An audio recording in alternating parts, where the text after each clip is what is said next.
Hello my royal lovelies and welcome back to another Royal Reviewer video. In today's video we take a look at the historic reopening of Notre Dame Cathedral, of course in Paris, and the historic meeting of two world presences, or people with presence on the world stage. Of course, I'm talking about our very own, the Prince of Wales, Prince William, and the US President-elect Donald Trump, who they both shared, I suppose we could say at the top of this video, a warm and firm and friendly handshake, of course, at the historic reopening. So during this meeting, Prince William wore a long, formal dark navy coat, whilst of course being welcomed by the current French President Emmanuel Macron and his wife Brigitte ahead of the historic ceremony. So Prince William arrived earlier, met with the French President and his wife, but inside the 861-year-old cathedral. That's very, very old.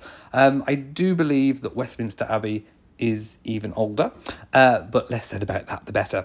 So before what was its first opening since being devastated by an inferno in 2019, now I'm sure we can all remember those images being broadcast around the world from all the media outlets of the cathedral on fire. It was devastating, and I think it really shocked the French nation, and it also shocked the world as well, how something so historic could be there one moment and then just become a shell the next, because of course the roof collapsed, everything inside went. I think some very old historic stained glass windows were destroyed, so everything had to undergo painstaking historical restoration. So that's why it's taken all of these years. In fact, actually, I'm quite surprised they did it as quick as what they did. I think they put a lot of funds and effort and resources and craftsmanship. I mean, the amount of craftsmanship and craftwomanship as well, just craftship, that went into this restoration. All the teams of people, probably mostly French. I imagine they would have used lots of French builders and French architects and craftspeople, but also it would have brought in skills from around the world as well, because a lot of these skills are no longer sort of in use or being taught. So it's very, very niche to have these restoration projects, and you have to get a lot of people. It's basically a big joint effort. Anyway, the Prince of Wales shared a brief exchange with Donald Trump as the once and future US president, placing his hand on William's shoulder. Now, of course, we've had meetings between Donald Trump when he was President Trump in his previous term, between the royal family when he's attended events in the UK. And we have had a few little breaches of protocol, especially most notably when he walked in front of Her late Majesty. I do believe that was at Windsor Castle, if I remember correctly. But anyway, we've had other incidents where Michelle Obama put her hand on the Queen's shoulder and all the rest of it. So, you know, these little breaches of protocol, if you like, they've happened before. It's nothing new. It's nothing to get excited about or whatever. But what it does show is the warm and friendly relationship. And I think that the special relationship between the UK and the US is important between both nations. And I think having a warm relationship, having a president of the US that is warm and friendly towards the UK from a UK perspective is a good thing. But I think also, it's good for the US to have friends around the world as well. So I think this is a very positive move in terms of positioning for the UK post-Brexit. So I think it's basically this soft power in motion. You know, you can actually see it working. It's that human element rather than, some written down constitution or some elected president or whoever is their elected leader from whatever country we're talking about. It's that human contact. The UK is represented by its elected politicians, but also its non-elected constitutional royal family.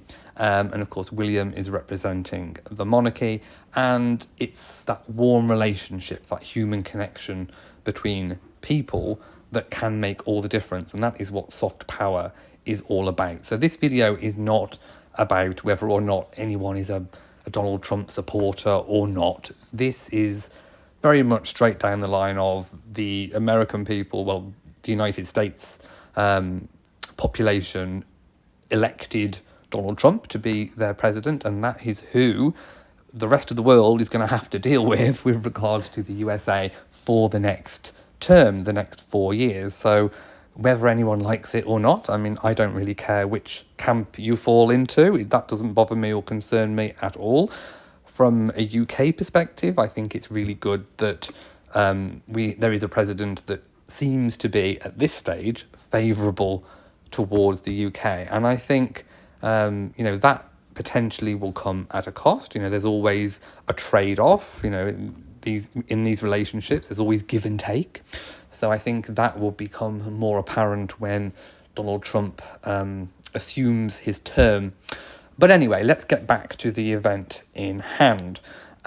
So William met, I do believe, privately with Donald Trump, and we do have some photos of this, following the ceremony to discuss the US and the UK's special relationship, as I've just spoken about now. I would have loved to have been a fly on the wall. The cameras were there for a brief moment. They had their photograph taken, and then the press respectfully moved away. So it would be good to know what was said, because I imagine that Prince William has been briefed by the palace and briefed by the UK elected government, which currently is the Labour Party, led by Sir Keir Starmer, who is our Prime Minister. So I imagine that William will have been briefed of maybe some topics to kind of sound Donald Trump out on, because that's important to kind of get that information, to see where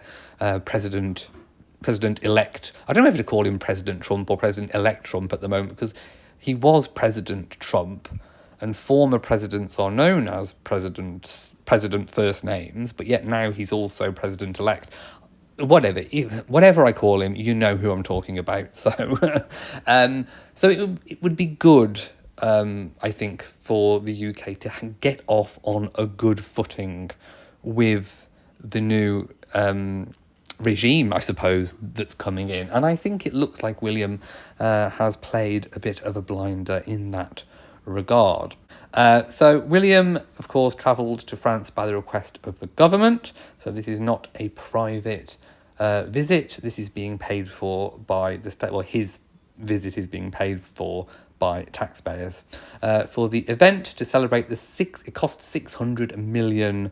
I don't know what that is in euros. I don't know what that is in dollars, but it's an awful lot of money. And of course, the fire happened 5 years ago. So elsewhere inside the place of worship, a roaring applause erupted when Ukraine's President Volodymyr Zelensky entered the building, which was also filled with 40 other world leaders, as well as several celebrities, including, rather strangely, Elon Musk and Salma Hayek. I mean, one does wonder what part Elon Musk has played in all of this. Perhaps he donated some money. I do not know. I mean, I imagine French pride would not allow them to accept money for that kind of restoration. I don't know. But anyway, the beginning of the ceremony was confirmed with the ringing of the cathedral's iconic largest bell, the bourdon, which was created in 1683 and named Emmanuel by its godfather Louis XIV. The bell, which was heard ringing at an F-sharp note, I bet Mariah Carey can hit that one, is believed to be one of the most beautiful in Europe, weighing in at 13 tons and was the only one to evade being destroyed following the French Revolution. I wonder how that stacks up against Big Ben in London. But anyway, before the bells chimes rang throughout Paris, President-elect Donald Trump made his way to the ceremony, shortly after being welcomed by President Macron at the Elysee Presidential Palace in a meeting attended also by Volodymyr Zelensky. So during the event, President Macron thanked the Brotherhood from all continents across the globe for their help in what he described as a leap of faith to rebuild the Notre Dame, which originally took nearly 2 centuries to build. And they, of course, did the restoration in only 5 years. So as I said, that thanking of people from all across the continents would have meant the gathering of the skills, because, as I said, these skills are few and far between these days. So it would have been a kind of world effort. Anyway, concluding his speech to a standing ovation, President Macron added, "Notre Dame de Paris has been returned to you. You have made this possible. Long live Notre Dame de Paris. Long live the Republic. Long live France." Now, we should take a moment to remember why, well, sort of how, I suppose, France became a republic, of course, with the assassination of the monarchy at the time that reigned over France. Of course, Marie Antoinette was queen at the time, and of course she and her husband faced the guillotine. It was quite brutal back then. I'm glad we don't have that kind of practice these days with our royalties. So he said, "We must treasure this lesson of fragility, humility, and will and never forget how much each person counts and how the greatness of this cathedral is inseparable from the work of all." Okay, so I will have shown lots and lots of photos throughout this video, but again, I want to go back to the issue of this special relationship and what Donald Trump's presidency might mean for the United Kingdom. And I want to talk quite, openly, honestly, frankly about the situation. Again, I don't want to bring politics into this. This is not a political video. This is just, a case of it is what it is. So, as I said before, the US elected Republican Donald Trump. The UK elected the Labour parties, a socialist party in Sir Keir Starmer and the Labour Party. And we have the situation of the UK having voted for Brexit and having left the European Economic Union. Of course, the UK is still significant in terms of it is geographically in Europe. Of course, the UK is still on the continent of Europe. We haven't, put tugboats and strapped them to the island and then, dragging ourselves into the middle of the Atlantic Sea. Although it would be nice to drag ourselves a little bit further south, then we might actually get some better weather. But geographically, we are still in Europe, and we are still in a good position to have some degree of influence around Europe. We are a good cornerstone sort of in. We're on the verge of, we're not in Europe, the European Union, so we're not decision makers, we're not at the table, we're not, our views don't particularly count in that regard. But when it comes to soft powers, we're still doing lots of state visits and all the rest of it. There's still those bilateral talks that go on because, of course, the European Economic Union are still dealing with the United Kingdom as a trade partner. We're not in it, but we're still trading with them.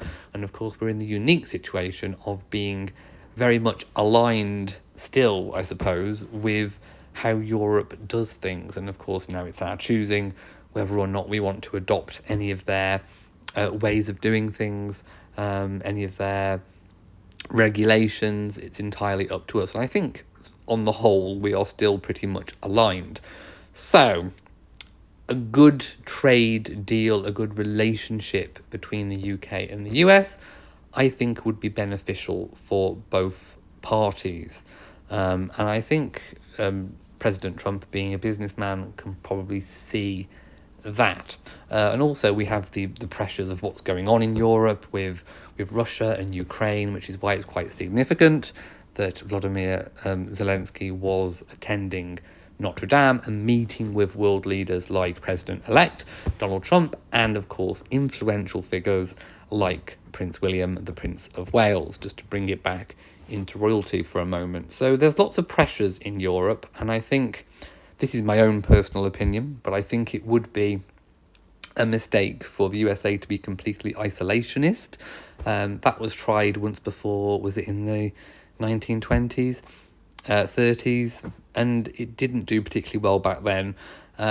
Like I said, I think all countries in the world need a certain amount of friends around the world, and I think it's really a positive step that the UK and the US seem to be continuing this special relationship. However, time will tell, as always.